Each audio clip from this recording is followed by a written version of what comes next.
John Edwards, Jim Powers, inside the high school sports caravan, week number 8, Jim, and we talk about this every week. Man, it just feels like the season flies by, and as we get later in the season, not really much changes as we get to week 8. No, not at all, and especially when you get to the top 10 poll, and you're coming now into week 8 to where you're probably playing your last conference game, and now basically it's getting set up for district play. And next week we'll talk a lot about scenarios with districts and all that stuff, but really I don't see a lot of big changes in the district unless somebody does something this week or next week to completely fall flat on their face and cost themselves a seat or something like that. But I'm really thinking right now a lot of things are going to be status quo, especially with the big schools. Kirkwood with a big game we'll talk about here in a few minutes. CBC going down to Memphis. They have I think they get their undefeated season because they'll play Rockbridge next week, and they're not going to lose to Rockbridge. So, yeah, not a lot of changes right now. I think most of everybody is now concentrating on getting 2 wins, solidifying their seed for Week 10 for that first week of districts. Last week, the high school sports caravan had Francis Howell Central, and Francis Howell did exactly what Francis Howell does. They just push you around, they manhandle you with their team, and they picked up a big win against their crosstown rival. Monster win on homecoming, big crowd, and once again, their defense, they give up the big play on the first play from scrimmage, but then they settle in the rest of the way and don't give up a lot of yardage, and that's the mantra for this Viking team.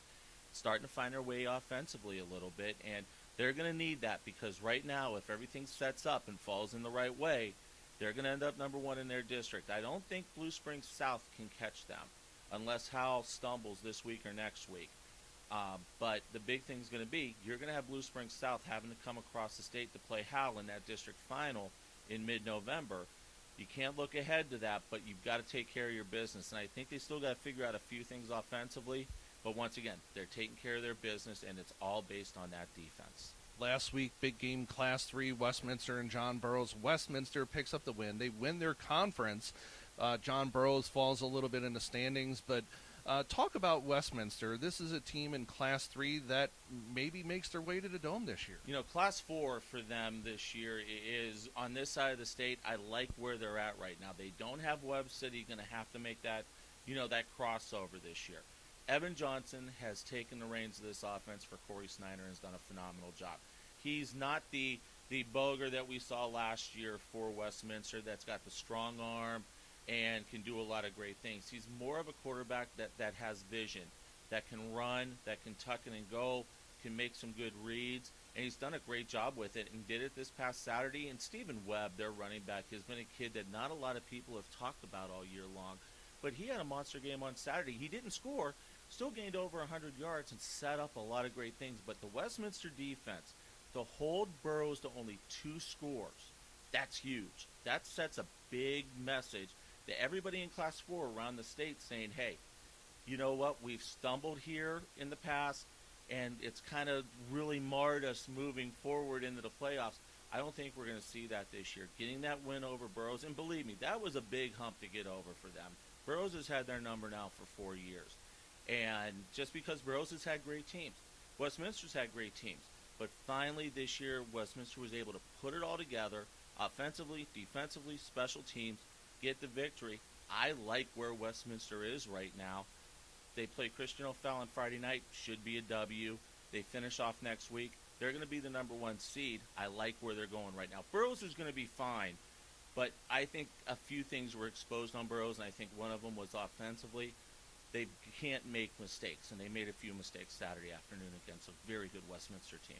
This week, the high school sports caravan will be at Lutheran South. It'll be a battle of the Lutheran schools. Lutheran St. Charles will come down to South County and take on Lutheran South and talk a little bit about what we're expecting to see from these 2 schools. Well, you're going to see 2 high-powered offenses, and we've seen it out of, Lutheran St. Charles. Arlen Harris, a good friend of ours, first-year head coach, has really done a great job. They're just on the outside looking into the top 10 poll, and they've got a great running back that does a lot of great things. They've opened up their offense a little bit.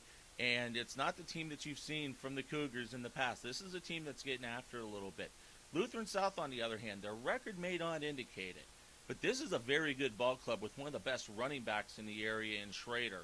And wait till you see this kid go. I had a chance to see them a few weeks ago against Burroughs. And they had Burroughs on the ropes for 3 quarters. Defensively, they do a nice job. They fly to the ball. Offensively, they're going to run. It's going to be a healthy dose of running. This game could be over in 2 hours because we're going to see two teams that are going to run the ball a heck of a lot. But two great coaches in Arlen Harris and Chuck Fassett. This is going to be a fun game for us to cover on Friday night. I'm looking forward to it. Really, over the next couple of weeks, a lot of teams that are at the top of the heap really look to remain at the top of the heap as we get ready for district play here in the next couple of weeks. For all your high school sports information, go to highschoolsportscaravan.com. For Jim Powers, John Edwards. We'll see you at the field Friday night. Thank you for watching Inside the High School Sports Caravan.